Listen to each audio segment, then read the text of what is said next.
And we begin with the latest on the escalating Israel-Hamas war. Israeli forces waged ground operations against Hamas in Gaza in what Israeli Prime Minister Benjamin Netanyahu called the second phase of the war. And in the latest, the Israeli Defense Forces said that it struck over 450 terror targets during the past day.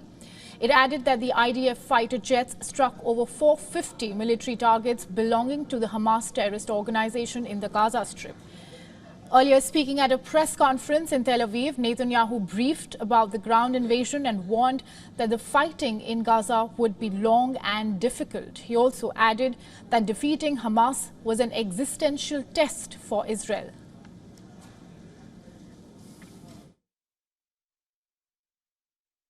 אחרי המלחמה, כולם יצטרכו לתת תשובות לשאלות קשות, זה כולל אותי. שהמהלך הקרקעי, שאנחנו הרחבנו אותו, יסייע לנו במשימה. Netanyahu reiterated Israel's call for Palestinian civilians to evacuate the northern Gaza Strip, and this comes as Israeli Defense Forces released footage of what it said was the start of a second stage in a war. Israel said that troops sent into Gaza on Friday night were still in the field, focusing on infrastructure, including extensive tunnel network built by Hamas.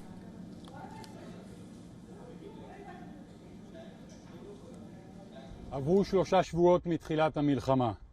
למלחמה הזו יש שלבים, היום אנחנו עוברים שלב.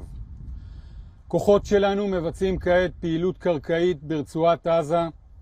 הפעילות הזו מלווה על ידי אש מדויקת וכבדה. אלה נועדו לשרת את כל מטרות המלחמה. פירוק חמאס, ביטחון בגבולות ומאמץ עליון להשבת כל החטופים הביתה. עד כה הצבנו את קו ההגנה. תקפנו. לאויב יש מאות רבות של הרוגים, תשתיותיו מושמדות.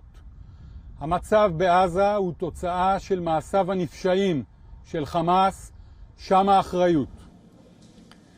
A tweet by Netanyahu's official account read that under no circumstances and at no stage was Prime Minister Netanyahu warned of war intentions on the part of Hamas. Military helicopters also flew over Israel's southern city of Ashkelon in the meanwhile, which lies just under 20 kilometers from the Gaza Strip. Now, according to Health Ministry in Hamas-run Gaza, it says that war deaths has exceeded 8,000. Health authorities in the Gaza Strip of 2.3 million people say that 7,650 Palestinians have been killed in Israel's campaign to obliterate the militants. And on top of death and destruction, there's also a worsening humanitarian crisis at play. Now, as the ground invasion continues, Israelis are protesting for the immediate release of hostages. Meanwhile, Hamas's leader in Gaza said that the group stood ready to make an immediate exchange if Israel freed all the Palestinian prisoners it was holding. Now, while Israel's military said that it has now counted to 30 hostages taken to Gaza, Netanyahu made no commitment to any exchange deal but assured hostage families that Israel would exhaust every option to bring them home. Now, as Israeli airstrikes continue to devastate parts of the Gaza Strip, the satellite images released by a lab reveal that the extent of the damage caused by the daily bombardments in northern Gaza.